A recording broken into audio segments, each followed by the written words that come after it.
Hello, welcome back to our playoff preview recaps, whatever you want to call it, series, I guess, whatever you want to call it. We're going live on Facebook tonight, trying to preview the playoffs for this week. We had 10 teams from our coverage that make the playoffs across 1A to 7A.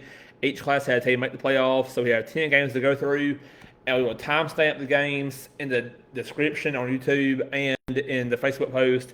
So if you want to scroll to a certain timestamp to hear about your team, your game, you can do so.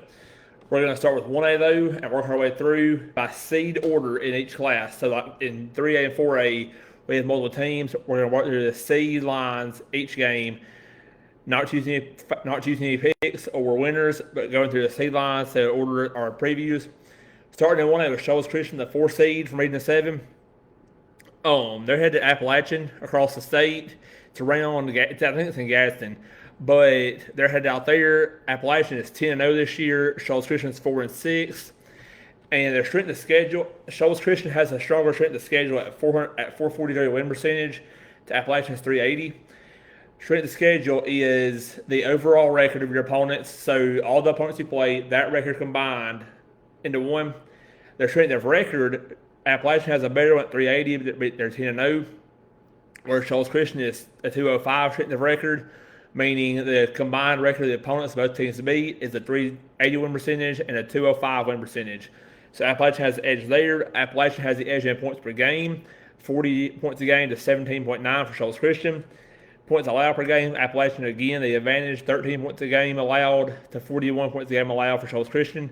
For Shoals Christian, it's right at 42 points per game allowed. The most points both scored, they have both hit 40 plus multiple times. Shoals Christian scored 48 against Cherokee. Appalachian scored 62 against Woodville. Their fewest, Shoals Christian got shut out early in the season. Appalachian scored 20.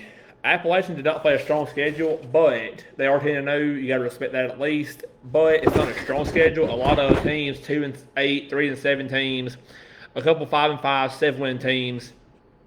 For the most part, though, not a lot of strong competition for Appalachian, where Shoals Christian had to play Addison, Hackleburg in their region over here. Their fewest points allowed, Shoals Christian allowed 8 on Vina, and Appalachian has 2 shutouts. The key wins for Shoals Christian are Waterloo by 1 point, and for Appalachian, they beat Woodville, a 2 seed, the two seed in their region, by 55 points. They beat Springard, the 3 seed, by 12 points. Key losses for Shoals Christian, Megan Hackleburg by a combined 82 points between the 2 losses for Shoals Christian. So really big mismatch, big road trip for Shoals Christian. But they got in the playoffs against Waterloo on the last second touchdown, extra point. Good for them. We'll see how they do Friday. But it's a long way over to Appalachian. Probably 2.5, 3 hours over there, and then 2.5, 3 hours back. So with that being said, there's the 1A preview. We will move on to 2A at the 3:15 timestamp. And moving to 2A, Lexington. Lexington against North Sand Mountain, who is in a very tough region.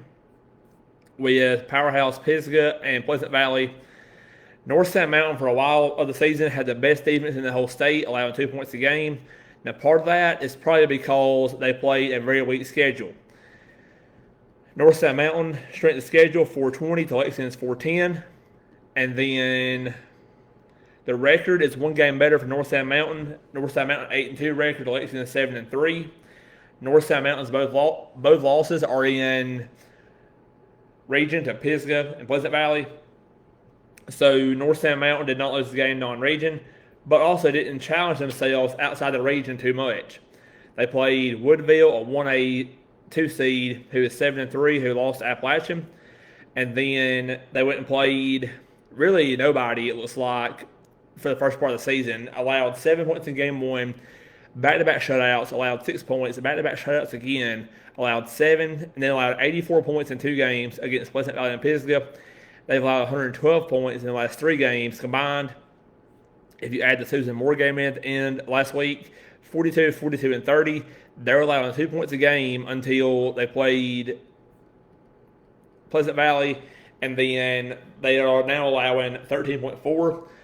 Lexington, on the other hand, has been one of the high-powered offenses in the Shoals, scoring right at 40 points a game and allowing 20 a game. That points allowed margin is skewed by the Brooks game. Take out Brooks, who knows how many they've allowed. But Brooks put up 48 on them, I think. And past that, Lexington has been solid all year on defense and offense, scoring 40 points a game nearly. The most points both have scored, they are both high-powered offenses, 57 for North Sound Mountain and 69 for Lexington. The fewest points scored was 20 and 19, respectively, with each. 20 on Pisgah and 19 on Lauderdale County was the fewest, and Lexington could have won that Lauderdale County game if they had a few things fall right. The fewest points allowed, they both had a shutout. North Sound Mountain, 4 shutouts. Lexington, one shutout against Tanner. The key wins for North Sound Mountain are Woodville by 46, and then for Lexington, Winston County by 8, and Rogers by 10. Rogers is playing up in class for Lexington, so a very big win for them last week to get a 10-point win and a comeback win. I think they were down by 10 at one point in the game last week. Came back, won that game by 10 though at the end. Key losses for both. Pleasant Valley for North Sound Mountain. Had they beaten Pleasant Valley, they could have been the 2 seed. If not, the 1. Things went weird in that region. But for Lexington, the key loss is Red Bay, the only in-region loss they had by 13 points. They had control of the game first half. Red Bay took over second half and beat Lexington for the region championship. So at the 6:25 mark, we'll move on to 3A. Now, 3A is our most crowded playoff picture for the Shoals. We have 4 teams in 3A in the playoffs. And for the first game, it's Marcel as the 1 seed playing Whitesburg Christian. Whitesburg Christian, they're 5-5. They got in the playoffs on a tiebreaker with non-region strength of record. More on that later.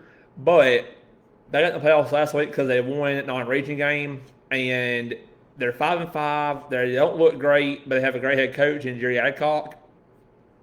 Legendary head coach from Decatur feeders for a long time.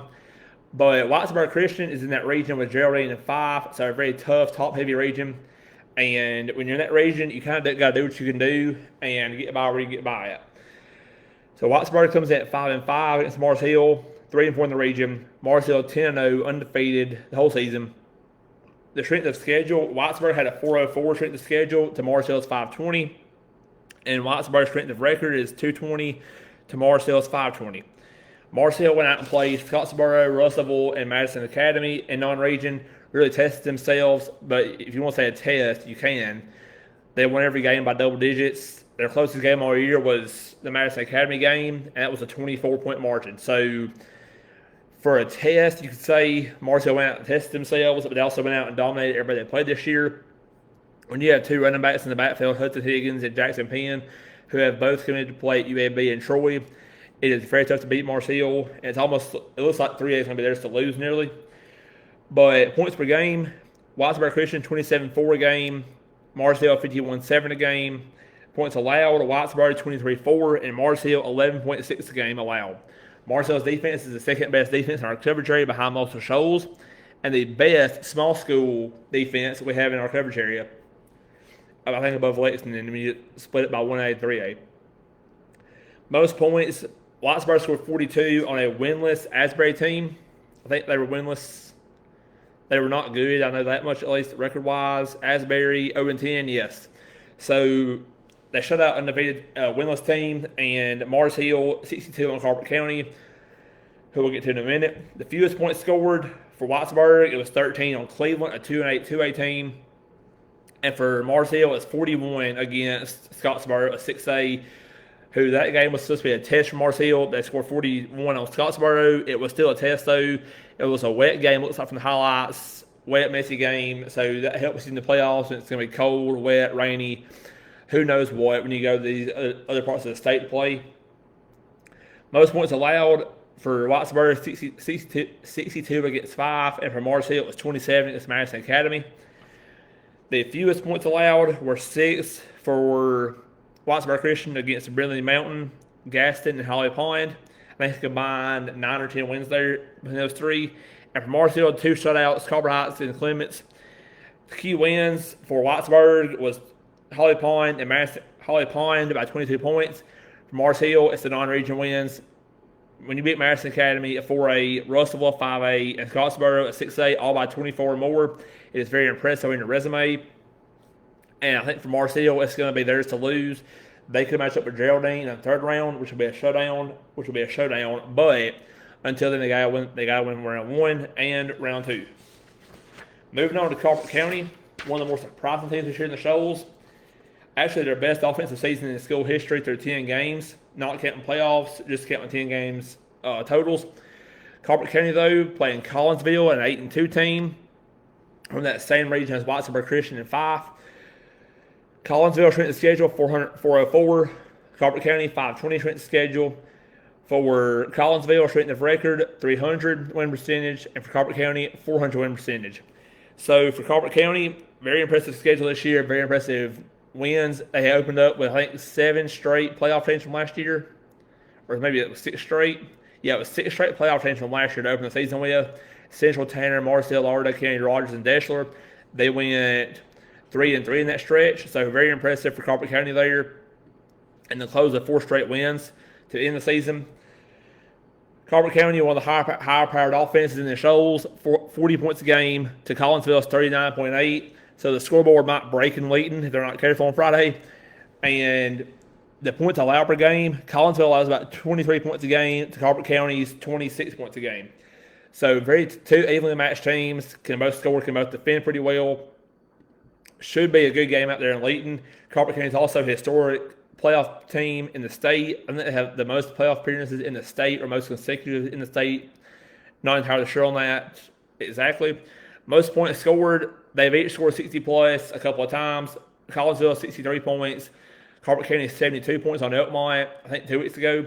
And the fewest points scored, both in the teens, 19 for Collinsville against Geraldine, 16 for Colbert County against Deshler, in a crazy game.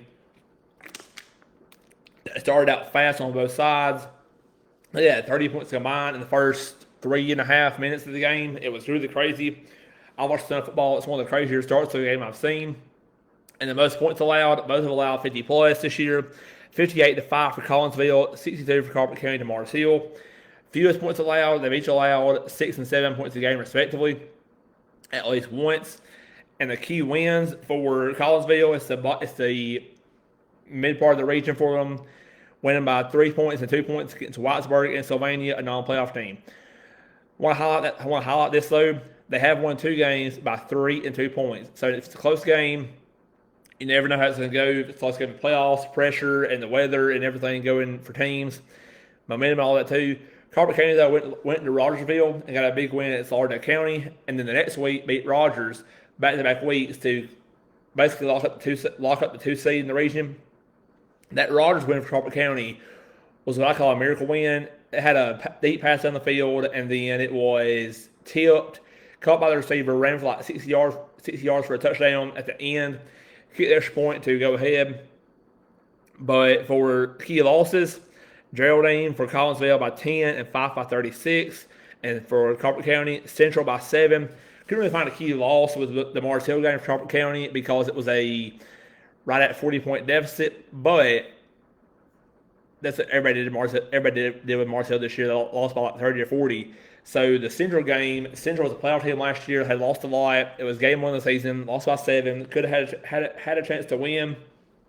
But they're away first round, or that first game of the season. And moving on to the bottom part of 3A Region 7, Lauderdale County and Rogers. Lauderdale County and Rogers get the high honor of going to play Fife and Geraldine. If you know 3A football, you know these two are powerhouses every year. Start with Lauderdale County, a 3 seed, head to play Fife, who is a rare 2 seed this year instead of a region champion. Lauderdale County 7-3, Fife 7-2. Strength of schedule for both of them are 540 and 555 respectively for LC and Fife. Strength of record 428, 442. So far, they seem to very even, you can tell. And here's where it gets to be different. Points per game, Lauderdale about 32 points a game. Fife right at 44 points a game. Points allowed for Lauderdale, 20 points a game. And Fife, 18.1 a game allowed. Most points scored, both have scored 62 in the game this year. Fewest points scored, Lauderdale scored 7 on Mars Hill, and Fife scored 6 on Maplesville and Geraldine both. Maplesville is a top 2 team in 1A. They're undefeated. Geraldine's 9-1, region champion. Lost to a 5A school in Boaz. So both teams have had their worst game of the season already, it looks like, and had their best games of the season possibly. Fewest points allowed. Lauderdale County had a shutout against Sheffield, and for 5, it was Asbury and Sylvania, allowing 6 in each game. Key wins for Lauderdale County. They won by 7 against Lexington in game 1 of the season. Lexington had like 5 turnovers, had a chance to win that game, but Lauderdale County pulled through and won a close game early in the season. Beat Rogers by 2. Rogers was down by, I think, 9 or 10 late in that game. They had a touchdown in the last minute to come back, and they got within 2, missed onside kick. If there was 4 minutes left in the game, they could have had a chance to win, but LC pulled through. And then for 5, they beat Pisgah, who is an 8-2 team, I think in 2A. They're a 2 seed in that North South Mountain region, and Collinsville by 36. They beat both Pisgah and Collinsville by 36 and 32 points. However, if you know 5, you know they're going to run the football. That wing T or whatever they run out there, Paul Banfield, been out there for 30 years, nearly. I think it's his 29th season, I think. So I saw today, maybe. I think it's 29 years. Yeah, 29 years at 5 for Coach Banfield there. They're going to run the ball. It's nothing new. Everybody in the state knows it. They're going to run the football. And so will Lauderdale County at wing T again. So 2 wing T teams matching up out in 5. But key losses, Lauderdale County losing that Colbert County game, pushed them on the road this year for the playoffs, first round. And the Brooks game for Lauderdale County lost by 17. But Brooks scored 28 straight or 35 straight in that game to beat Lauderdale County at home. And then Geraldine for 5, losing by 11, lost in the region championship. And matches them up with Lauderdale County instead of Rogers. And with that, we'll segue into Rogers here. Rogers head to Geraldine. Strength of schedule, strength of record, very different here. Strength of schedule for Rogers, 510 win percent, 510%, 510 percentage. For Geraldine, 444. Strength of record, Rogers, straight 320, and Geraldine, 404. That's really the difference in the number of wins, being 9-1 versus 5-5. And points per game, Rogers can score about 36 a game. Geraldine, 41 a game. Both teams can score. That's easy to say. Points allowed, that's where the big difference comes down on this game. Rogers allowing 31 points a game, and Geraldine allowing 14.1. If Rogers can play them in a shootout, I think they have a chance to win. But other than that, who knows? Geraldine's tough. They're good. A couple of shutouts, a couple of games with 6 or less points allowed. And then for Rogers, it's been an up and down season basically. Rogers started out 3-1, lost to Colbert County and Mars Hill back to back, and then went 2-2 down the stretch with Colbert Heights, Lauderdale County, Elkmont, and Lexington. So, key wins for Rogers is Clements winning by 8. Had they lost that game, they could have been out of the playoffs, or it could have got crazy in the playoff scenario for them. For Geraldine, it's 5 by 11 points. Beating a powerhouse like 5 by 11 is always huge. And key losses for Rogers is that Colbert County game. Already explained it. The tip ball down the sideline took off with it for that game-winning touchdown. And Lauderdale County game by 2. And for Geraldine, they played a 5A, lost by 20. They lost 20-0 to Boaz, who is 8-2 and is a playoff team on their own. So not a bad loss. It's one of those losses you kind of play the game for playoff purposes, not for purposes of winning. Yeah, you want to win the game, but if you don't win the game, you realize, hey, that game got us better. Mars Hill's done this last few years, playing up in competition, and by doing that, they get prepped for playoff teams like Geraldine, Fife, whoever else at Piedmont around the state. Moving on to 4A at the 19-minute mark. So moving on to 4A here at 19 minutes. If you're still with us here, moving on to 4A at 19 minutes. 4A has 2 teams from our coverage area in the playoffs, Deshler and Brooks. 2 historic playoff teams around here. Seems like they're always playing in November, both of them. North of Jackson come over to Deshler at 7-3 versus a 9-1 Deshler. North of Jackson and Deshler, this is a very good matchup on paper, it looks like. North Jackson, 480 strength of schedule to Deshler's 500 schedule. Strength of record, 342 to 444 for Deshler. And then points per game, both are scoring 35 plus a game. North Jackson right at 36 a game. Deshler right at 40 a game. Points allowed for North Jackson is 22. For Deshler, it's about 12 a game. That could be the difference in this game. Honestly, the points allowed in the playoffs, your defense will carry you more than your offense will.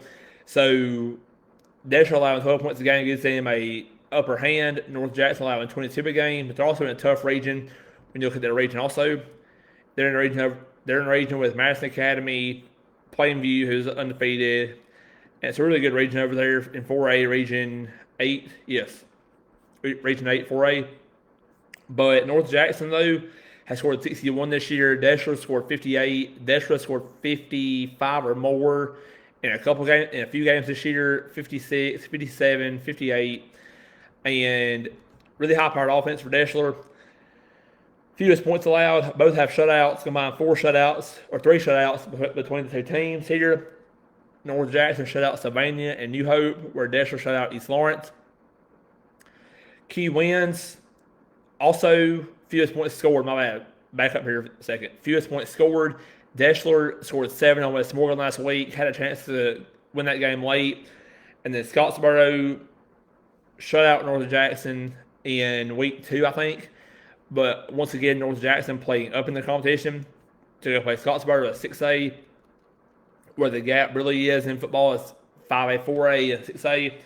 They're going to play Scottsboro. They're going to challenge themselves. Got shut out. So for key wins, North Jackson beat Randolph by 6 2 weeks ago. That put North Jackson in the driver's seat for the 3 seed and got them the 3 seed to come play Deshler instead of West Morgan. Where Deshler's key wins are Hatton and Russell. Deshler avenging that loss to Hatton last year, winning by 7 this year, and Russell winning by 1 this year on week 1. 2 big wins for Deshler, got them off to a 2-0 start after an 0-2 start last season. Key losses for North Jackson, Madison Academy by 1. It was like 57-56 or something like that. Crazy game.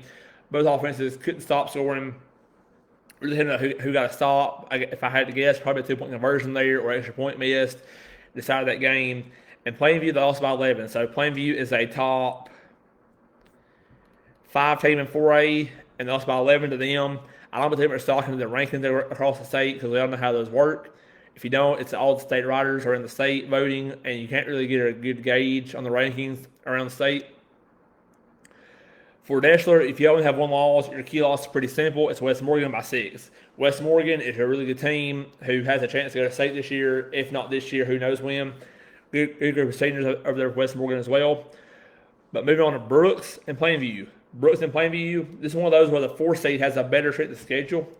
Brooks has a 530 strength of schedule to Plainview's 470. Strength of record, 385 for Brooks, 470 for Plainview. They went undefeated.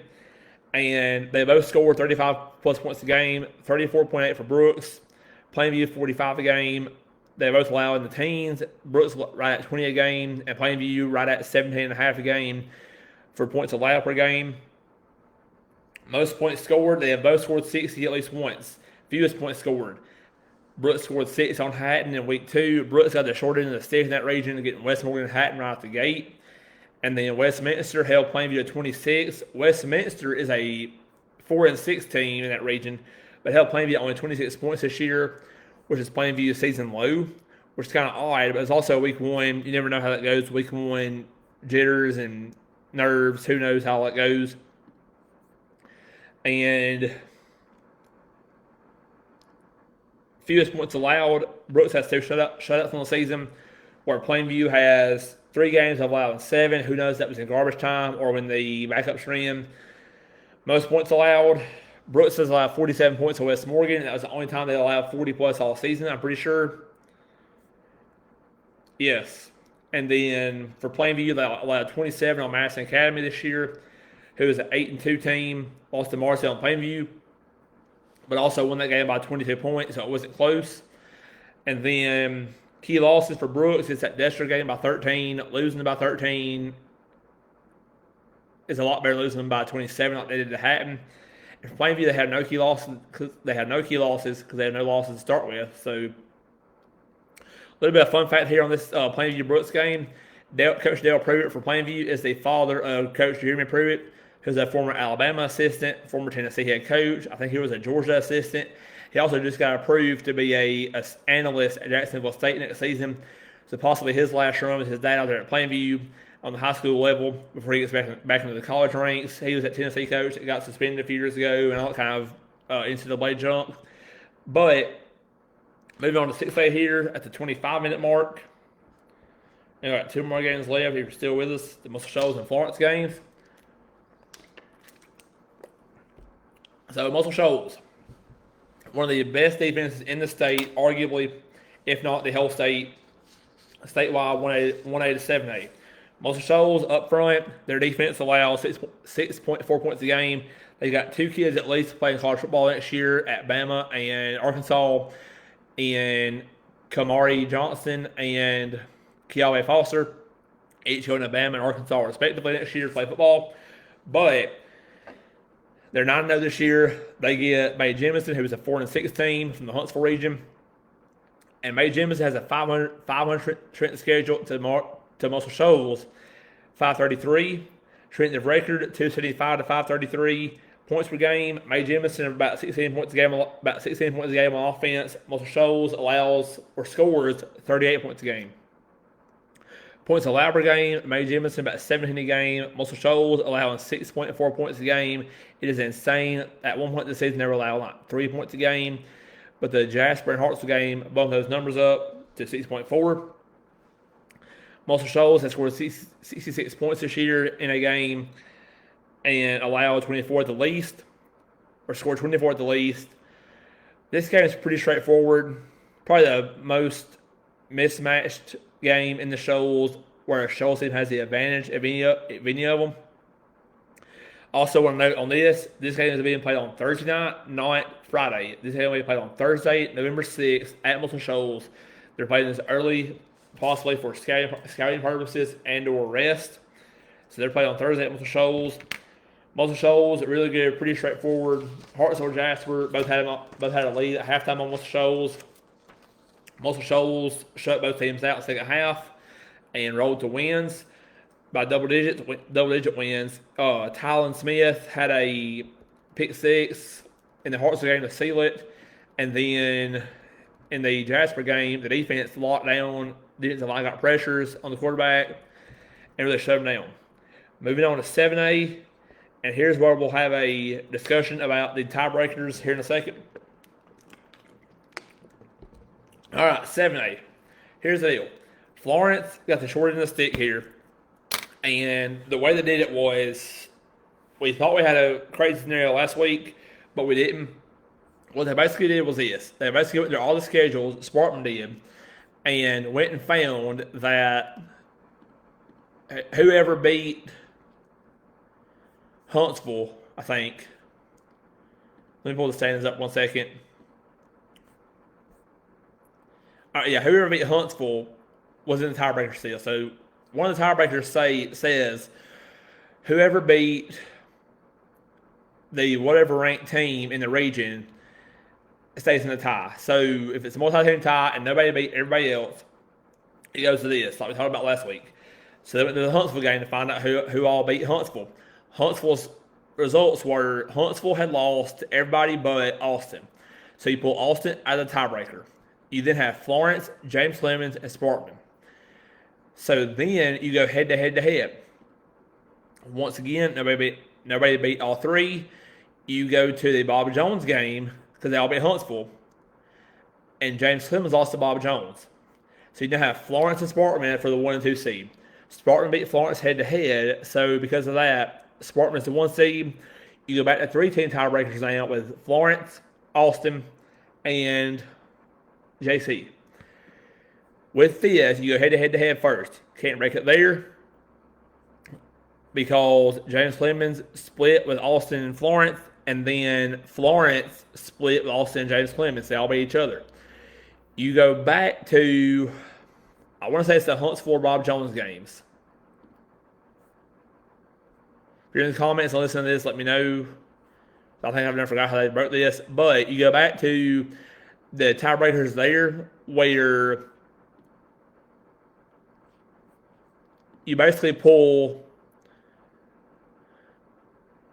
JC as the winner of that tiebreaker on the merit of beating Bob Jones or somebody. It's on my Facebook from this past week. You can go find it. Well, basically, JC gets the 2 seed, and then out of that, you got Austin and Florence head to head. Austin and Florence head to head is Austin beat Florence. Austin's the 3 seed, and with all that, you got Austin. You got Sparkman 1, JC 2, Austin 3, Florence 4. Either way, the 2 road teams in this region are going to have to go about 5 or 6 hours away to Mobile, and the 2 host teams are going to get the host teams that are coming 5 or 6 hours up the state. Florence, though, gets probably the toughest draw of any team in the Shoals. Head to Baker in Mobile this week. Florence is 6-4, headed down there to play 8-2 Baker. Strength of schedule 505 for Florence to 630 for Baker. Strength of record 400 for Florence to 585 for Baker. Baker has one of the best strength of schedules I've seen in doing this. I don't think I've had a team over 600 strength of schedule and pushing 600% strength of record in doing this the last 2-3 years. Very impressive schedule for Baker. Went out and challenged themselves in region and out of region. But Florence, 21 points a game. Baker, 33.5 points a game for Baker. Points allowed, both teams allow less than 20 a game. Florence right at 20, Baker 17.5. They have both scored 40 a game this year, I think at least twice. Baker has at least 4 or 5 games of 40 plus points. Florence has a couple themselves. And the most points allowed, both allow 30 plus a game at least once. They both have a shutout. Key wins for Florence: Bob Jones, James Clemens, Huntsville. That helps them in the playoffs to get into the playoffs. For Baker, it's kind of weird here. They beat Mary Montgomery, who has a better overall record, but the region record is both 6-1, and Baker beat Mary Montgomery head to head. Where in region, Baker lost to Daphne, the 4 seed, and that whole region overall record is 8-2, 9-1, 7-3, 8-2. Region record at 6-1, 6-1, 5-2, 5-2. Very strong region down there in Mobile, that part of the state. For key losses, Sparkman for Florence, obviously losing by 3, also chance at home playoff game in round 1. And for Baker, it's Jackson and Daphne. Yes, I said Jackson, the 4A school, who has a couple kids going to play at Bama next year, I think. At least one's going to play at Bama next year. And there you have one, I think, back-to-back state championships as well in 4A. They won state last year. Yes, that's what it was. They won state last year, scored near 70 points on Cherokee County. And for a 7A to go play Jackson, and Jackson to play 7A is very impressive. Because if it came to the tie breakers in that region, that game would not count towards their strength of record. Because they only count within 2 classes. So for a 7A, playing a team like a 5A would count, and for Jackson, playing up to a 6A would count, not playing a 7A. So playing a 7A really had no purpose playing a 7A, or no point playing a 7A, but they still went out and did it, and lost by 14. Very impressive for Baker, very impressive for Jackson also to be a 7A, and Jackson will probably be deep in the playoffs in 4A as well. So we're about to wrap this up here, but Florence head down to Baker. And to run through the playoff matchups again, one more time: Shoals Christian at Appalachian, North Sound Mountain at Lexington, Whitesburg Christian at Mars Hill, Collinsville at Colbert County, Lauderdale County at Fife, Rogers at Geraldine, North Jackson at Deshler, Brooks at Plainview, May Jemison at Muscle Shoals, and Florence at Baker. Do want to note this: the teams that are on the road this week have a chance to host in round 2 if they win. The teams on the home side this week have a chance at being home next week. Most of them will be on the road, you be in a 2 seed or whatever. But for some of them, they could be at home all 4 rounds. If it falls right, we will be back here Thursday night to recap Mr. Shoals game real quick, and then back on Friday to recap all the other round 1 games on Friday night, and back here on Sunday as well next weekend to preview the round 2 games if we have any. If we don't, then this will be it for football season. But if we do have round 2 games, we'll be back on next Sunday to preview those. See y'all then.